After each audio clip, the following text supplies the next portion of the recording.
Welcome to the Talking Shh podcast. That's right. We'll be talking about music, albums, live shows, bands we love, bands not so much. Again, we're talking shh. Join me, Scott Nokon, and Stephen James.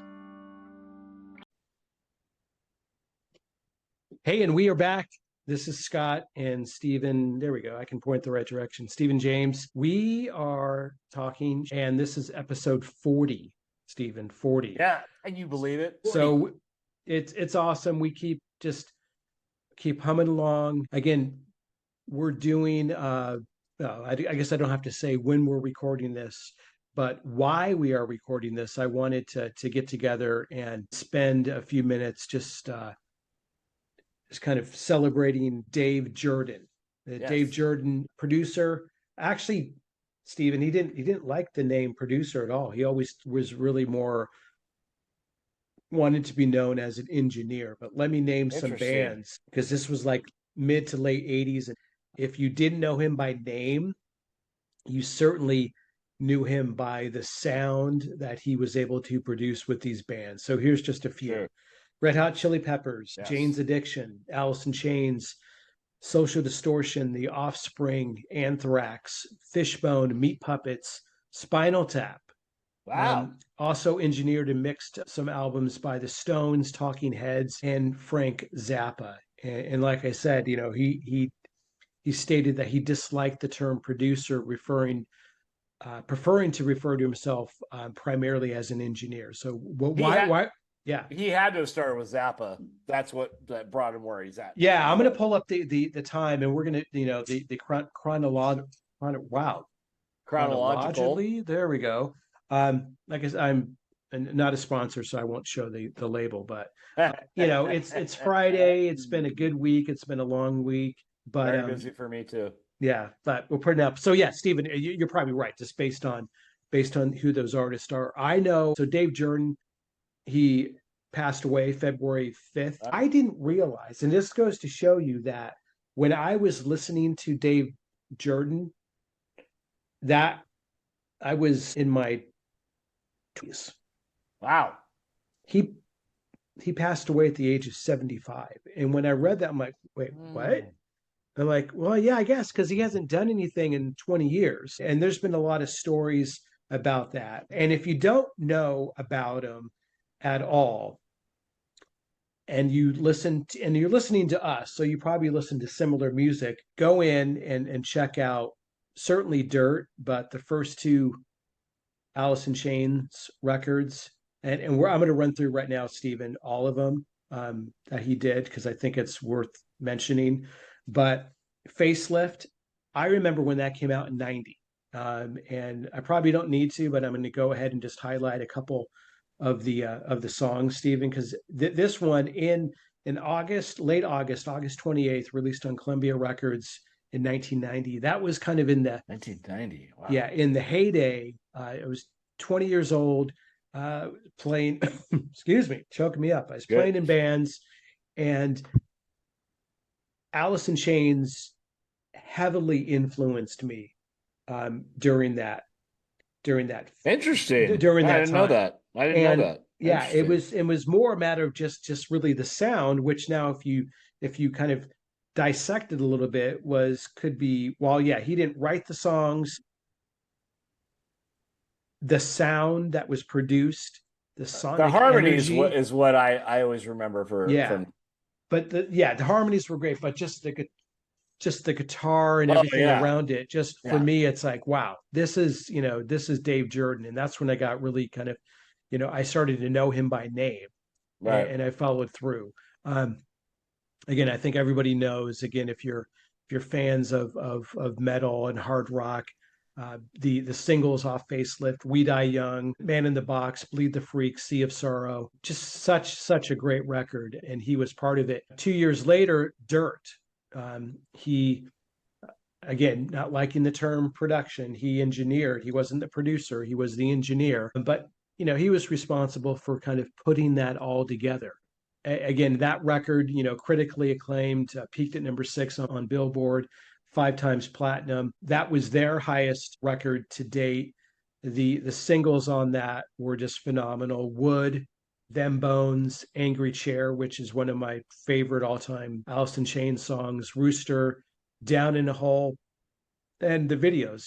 They dominated MTV during this time as well. And I'm just sorry, I have to throw in, if we're talking that route, Lane Staley's voice was truly, when we crossed over from heavy metal to that kind of music, Lane Staley's voice was truly the pinnacle of that movement, which truly was amazing. And when you talk about the song Rooster, yeah. 100%. Yeah. And kind of a fun fact and a world-renowned, world-known incident. They were recording Dirt during the LA riots. No shit, I didn't know that. During the acquittal, I think everybody Wow. knows it by now, the acquittal of the LAPD officers caught in the beating Rodney King. So just in that, just the, if it purposely or not, just translated kind of into the angst and the power within that. There was just there's just so much energy going on during that time, which was, in 92. Let's see, again, a lot of stories just about, you talk about Lane Staley and his voice. It's kind of interesting. Yeah, like Dave Jerden was known to be just I wouldn't say straight edge, but he worked with a lot of bands. And during this time, bands were into drugs and alcohol, and they partied a lot. And they're all doing heroin. Yeah, and Lane Staley, there was a lot of animosity during this. During the sessions, Jerden repeatedly recommending him to get sober at the time. Unfortunately, he passed away from an overdose. Yeah. And he goes, that was my job. I wanted him to be the best he could be during that recording. Because I'm not being paid to be his friend. I'm I'm a producer. I'm the engineer. Right. So yeah, there was certainly a lot going on during that time. Unfortunately. So let's kind of just run through that. So again, the life of Dave Jerden, born July 25th, 1949.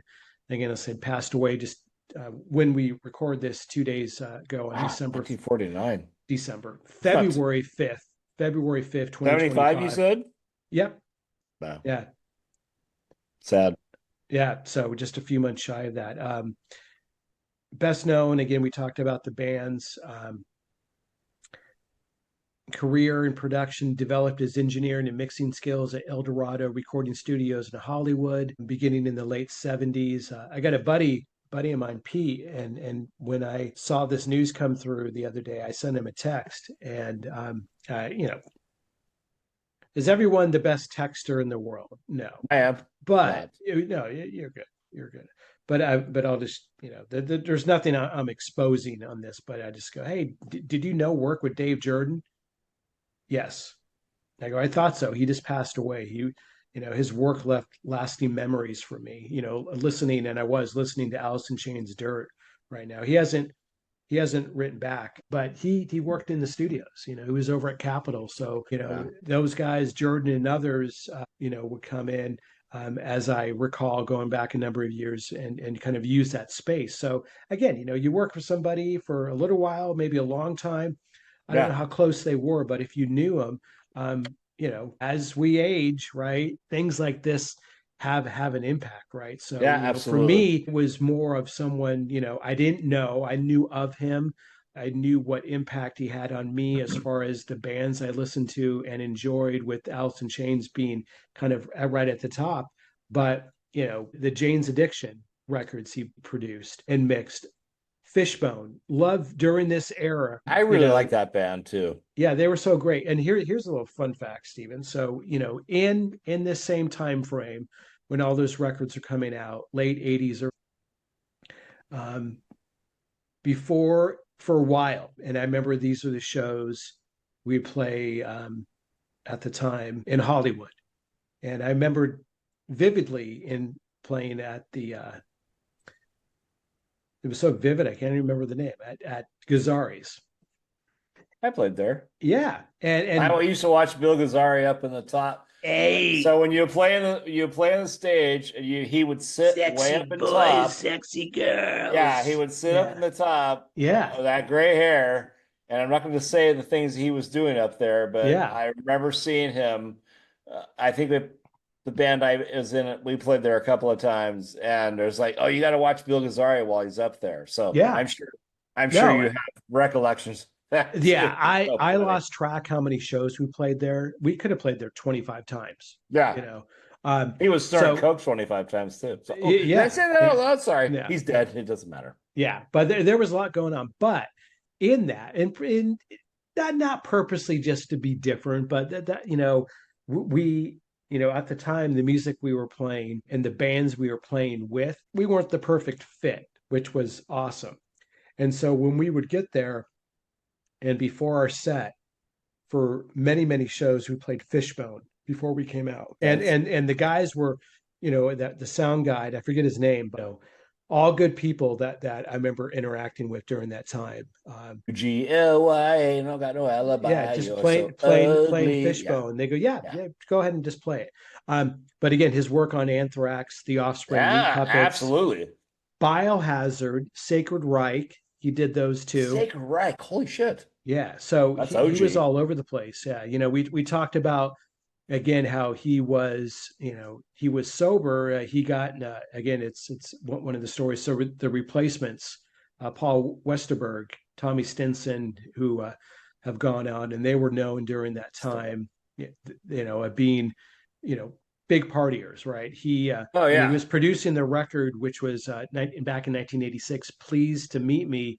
Um, they didn't want to work with him because they called that a disqualifying factor because he was What? sober. What? Um, That's so stupid. and if it would just kind of just kind of draw it away from them having fun. Another kind of fun story of folks and musicians who battled with with sobriety. Jerden was initially offered to produce Megadeth's 1990 Rust in Peace, which is a phenomenal record. No kidding. I didn't know Um, that. After a few days, Dave Mustaine, and I quote, "I think there's too many guys named Dave around here. We're going to get rid of one of them." And Dave Jerden got fired. Wow. Part of it is Jerden had a very particular focus. He was a professional. Um, Yeah. he wanted things done a certain way. And I'm going to run back through his history because you were talking about, God, he probably did Zappa early on in his career, and the answer is yes. Kind of shortly after, and not because of being, and he probably, I don't think he got confronted by Dave Mustaine, or maybe he did. That would be probably one of the least shocking things that would have happened. But by the mid '90s, Jerden felt overwhelmed by the trappings of his success and decided to kind of lie low, working on occasional projects. You get to the point where you can kind of call your own number, right? Right. Um, he was also experimenting with different recording equipment, involved in the transition from digital to analog domains. Um, and kind of that's kind of where he set his next course, his next chapter of his career. So let's visit this, Stephen. And again, this episode's entirely focused on Dave Jerden. Um, I'm certainly a fan. I'll let you comment in a second. So sorry for kind of monopolizing No, all this go. time. No. From You're. from It's '80. no. So his this isn't everything for sure, but in a selected discography. Got to stop putting those big words out there. Yeah. Talking Yeah. Heads, was an engineer and mixer, Remain in the Light in Great 1980. band. And then did the David Byrne, Brian Great Eno band. combo. Um, Jerry Harrison, Frank Zappa, Man from Utopia 1983. This is cool because this was definitely setting out new sounds with engineering and just experimentation. Herbie Hancock and Future Shock in 1983. He was the engineer and he mixed it. And that was really like, that whole electro funk era. Right. A lot of, just different combinations. It really had, I know Herbie Hancock. I think what stood out more is when he started getting nominated for Grammys and didn't realize that he was around for so many years before, right? But in that, the things that he was doing. Rocket, we knew that song. That was that instrumental. Right. That was Dave Jerden. So it's kind of cool. Like he was able to span from Talking Heads to Zappa to Herbie Hancock, and then next year going into Red Hot Chili Peppers, and then doing Mick Jagger, and then the Stones' Dirty Work. So Nothing shocking. yeah, You but know? it's a whole array of different types of music. Yeah. One of the things that I love about Zappa was, and my brother, which I had told you earlier, turned me on to a lot of early music, Frank Zappa being one of them. And Right. Terry Yeah. Bozzio was the drummer for Frank Zappa for quite some time, young drummer at the time, did endless other music albums. But anyhow, Frank Zappa's is a part of what I grew up with too. So when you bring that up, it's like, oh yeah, I get it. Yeah. And you It were listening to that man from absolutely. Utopia and probably didn't Yeah. realize, he was No, the I had no engineer. idea. Yeah. Yeah, I didn't know who was producing it, but at the time Yeah. when you listen to songs like The Dangerous Sponge or whatever the fuck he was singing about was great. And I love that his son is carrying on his Mhm. legacy, which is amazing. So Yeah. sorry, just want to No, interject. absolutely. Want to interject. I'll just run through this. In '90s, Social Distortion, and I'm repeating these bands on purpose, Social distortion. but I'm adding in the year and the album title. 1990, Social Distortion, Ritual de lo Habitual, Jane's Addiction in 1990, and just kind of the cultural significance of that record. Yeah. And we'll just put it out there. If there wasn't a Nevermind by Nirvana, could this record have been what kind of set people apart going forward? A Right. bold statement, but I did read that when I was doing some reviews of different interviews with Dave Jerden, and he didn't say it. To be clear, he didn't say it, but it was more a matter of when that album came out, the different sound and what it put out there with Jane's Addiction. That same year, again, the debut from Alice in Chains, Facelift, Fishbone in 91. Yeah. Good band. 91, Symbol of Salvation, Armored Saint. Such a great record, such a great band. Last Crack, Burning Time. I don't know if you Steven, you remember that band. No. Yeah, that was it's I've listened to them again in the last month or two, and I wasn't as enamored as I was back when I was 20, 21 years old, which I guess is called, you know, maturity. But in that, when that record came out, there was definitely something I was always and still to this day drawn to the energy within a band, the sound of the guitars and the structure Sure. and just the formation of the songs. So, Right. Last Crack, Burning Time, if you get a chance, maybe, just Yeah, pull that for up sure. on YouTube. You may go, ugh, or you may go, okay, I get it. But again, at the time, it was something that, hey, that kind of worked out. Uh, Spinal Tap, Break Like the Wind. Come on. Um, Dirt from Alice in Chains, some Public Image Limited, Independent from Sacred Reich. Again, their third studio record from Metal Blade came out on Hollywood Records. That's when Sacred Reich jumped from Metal Blade up to Hollywood Records. But same thing, had some impact on thrash metal. That led into Sound of White Noise, which was with John Bush. Certainly being familiar with John Bush when he did Symbol of Salvation 2 years earlier. Again, that's a record that certainly had aside from the vocalist, a very Yeah. different and unique and really, really cool sound, right? So that was something that was really fun. Orange 9mm, I remember that band back from '95. That was kind of a band that kind of sat below from kind of a post-hardcore band out of New York. Again, if you get a chance, I'll probably throw them on my show in the next week or two. But Orange 9mm, like the gun, pretty cool. Biohazard, always a big fan of Biohazard. This was a couple records in now that he did that, but It's so they much were something. diversity.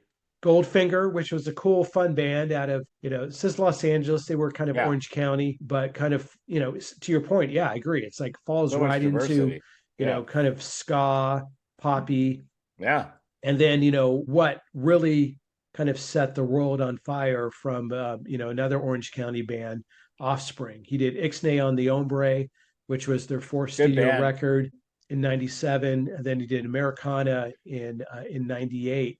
You know what's funny? I think about when I think about Offspring, because the guitar player's name is Noodles, Yep, and you and I being in rehearsals, we would say KP keeps keep noodling. noodling. Yeah. Yeah, So stop here's noodling. yeah, and so then to kind of bring it Not in all a bad back in. way, not in a bad way. Just it No, just made me giggle. not at all. But here's real quick, just because we mentioned Offspring. So Noodles, I remember when I was working at the Texaco gas station on Valley View in Garden Hmm. Grove, he'd pull up. I'd work the early morning shift, and he'd pull up and he grabbed Noodles in his old this is Offspring is active, but pre when they blew up. He was working at the high school. And so he'd pull up and he'd pull out change and just kind of go through, and gas was, I don't know, 80 cents a gallon or something. And just kind of Imagine pull that. through and go, oh, here's 85 cents. Throw me the Maybe a change, gallon. put a gallon in and take off and zip out, Yeah, rip around the corner. He would never, this is funny. I'm just remembering this that's right now. amazing that you have that experience. He would flip through. He would never wait for the red light because he'd make a U-turn, because he'd Ah! come out the gas station, make a quick right, go for about 15 feet, That's flip a so fucking bitch, funny. flip a Yui on Valley View Boulevard. You know where that is, where the old I Coco's do. is, which is now I, something else. Yeah. I live Maybe it is on still Coco's. I don't across know. from Value. Yeah. He'd That's flip the so funny. U-turn and take off. Offspring, they were in the same hometown as I was. So Same with No Doubt. Those yeah, are Orange Garden County Grove, people. Yeah, Anaheim, Orange County. So yeah. yeah, it's kind of fun. This is one band that they're still around today, and again, it's one of those things where I was definitely a bigger fan, but again, it shows the diversity of Dave Jerden. Stabbing Westward. Oh, In Darkest Days came out in '98. That was their no. third record, but there was just like again, it was a cool sound. It was one of those things where if you listen to Stabbing Westward, Darkest Days, and then you pull up Last Crack, Last Crack, Butt Crack, Last Crack. Easy for you to Um, say. yeah. There's certainly similarities in there, and it kind of makes sense with what it is Yeah. he's been working on. Pitch Shifter, I remember those guys. Again, a lot of bands, MXPX, Authority Zero, Dropbox. That again That at that point after the '90s, and kind of I guess after the post Dave Mustaine run-in period, where yeah. he just kind of did what he wanted to do. But it's in that Crazy. it's a pretty it's a storied career for sure. Yeah, for Everything sure. that he was part of.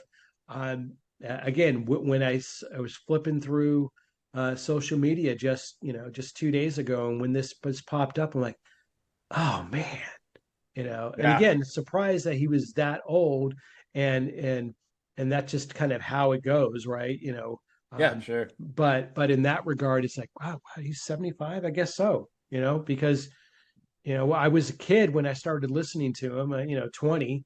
But at that point, he went on and had a storied career, during that time, heavily influenced by his work. Alice in Chains is the one that stands out. Thank you very Or much. change. Alice in Change.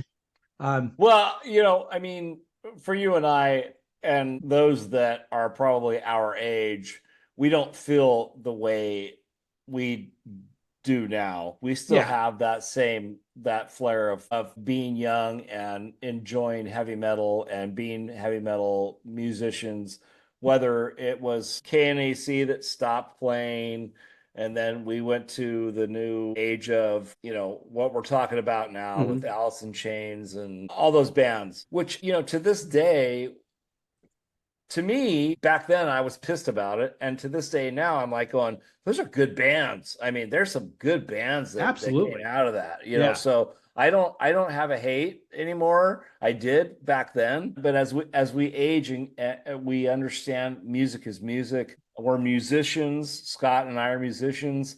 We are okay with listening to any type of music and going, yeah, we identify with it. Yeah. So that this guy produced, engineered, whatever he wanted to not be called, Yeah. all these different bands from Frank Zappa. I mean, Frank Zappa was back in the 70s. Yeah. So this guy did a shit ton of music that is what we listen to today. And that's an amazing accomplishment for this guy. 100%, 100%. Again, and we'll kind of end on this note, Stephen. You I guess more than hope. It's an experience, it's a feeling. But in music, you hope that it'll bring back those memories, right? Absolutely. Of when were you listening? And again, I'm purposely focusing on Alice in Chains a lot because that to this day has made this lasting impression on me. And I caught myself watching a interview with Jerry Cantrell and oh God, what's his name? He does tons of interviews.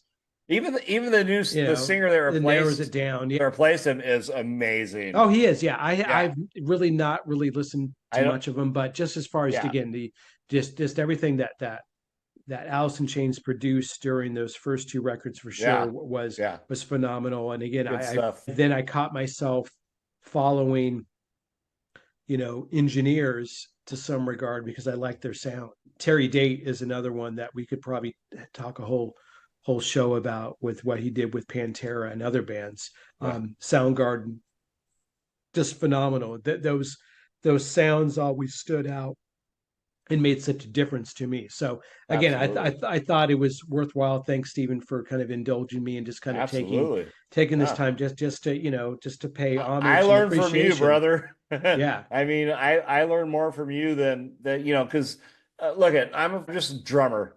I play bass, I play guitar, but drums are my thing.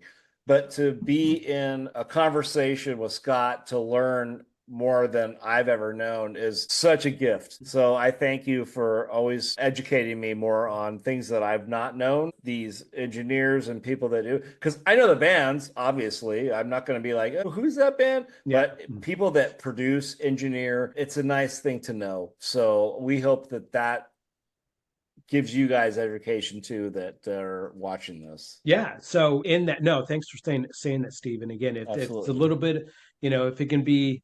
No, I thought you fell off your chair again. If it can be, I was just getting a sip of water. Sorry. If it can be a little bit of information, and again, I ask you guys if you haven't gone back and listened to Jane's Addiction for a while, or listened to Alice in Chains, or never listened to Stabbing Westward, or Biohazard, not every record he did, or Last Crack. Again, it's some of these definitely are early 90-ish sounding bands. Others really carry on, for decades. Again, I think Alice in Chains just kind of has a timeless sound to it. I think Jane's Addiction can stretch over decades. They're not going to put anything new out. That's already been established. But until they rectify their issues. Yeah, but back in the day, they had hits, and they had one more hit last year, and that ended the band. Sorry, that was kind of weak. Anyway. So again, appreciation to Dave Jerden, producer, engineer, like to be called more of an engineer. 75 years, that's a full life. That's and in the release, it didn't talk about, that if he was ill or anything. Again, just at some point, people just kind of just pass on. So, and it seems like in everything that he did from an arts and contribution standpoint, that his cup was probably full, and he left, again, lasting impressions. We're talking about it today. In 2025, we're talking about records that came out 35 years ago. That I still listen to now. So in that, again, as always, check us out wherever you can stream a podcast. This is Talking. I'm Scott. That's Stephen. We'll be back next time. As always, we appreciate it, and see ya.